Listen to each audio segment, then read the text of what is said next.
त्यामध्ये आपण असं शिकलो, की जर एखादी वायर असेल, त्या वायरमध्ये इलेक्ट्रिक करंट हा जर फ्लो होत असेल, तर हा करंट स्वतःच्या सराउंडिंगमध्ये एक मॅग्नेटिक फील्ड जी आहे ती तयार करत असतो.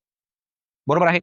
आता ज्यांनी अजून मॅग्नेटिक इफेक्टचं लेक्चर बघितलेलं नाहीये, त्यांनी ते आवर्जून बघा. जर तुम्हाला त्या ठिकाणी काही अडचण येत असेल, काही डाउट येत असेल, तर ती कमेंटमध्ये टाका. त्याचं उत्तर मी तुम्हाला 100% देईल.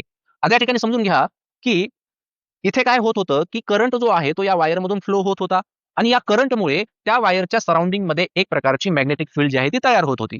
त्या मॅग्नेटिक फील्डची आपण डायरेक्शन सुद्धा फाइंड आउट करत होतो. बरोबर आहे? मग साधी गोष्ट काय आहे या ठिकाणी? करंट आहे आणि या करंटमुळे मॅग्नेटिक फील्ड जी आहे ती प्रोड्यूस्ड होत आहे. बरोबर आहे? मग आता काही सायंटिस्ट आहेत त्यांच्या मनामध्ये हा प्रश्न आलाच, की जर करंटमुळे मॅग्नेटिक फील्ड तयार होत असेल, तर मॅग्नेटिक फील्डमुळे करंट तयार होऊ शकतो का?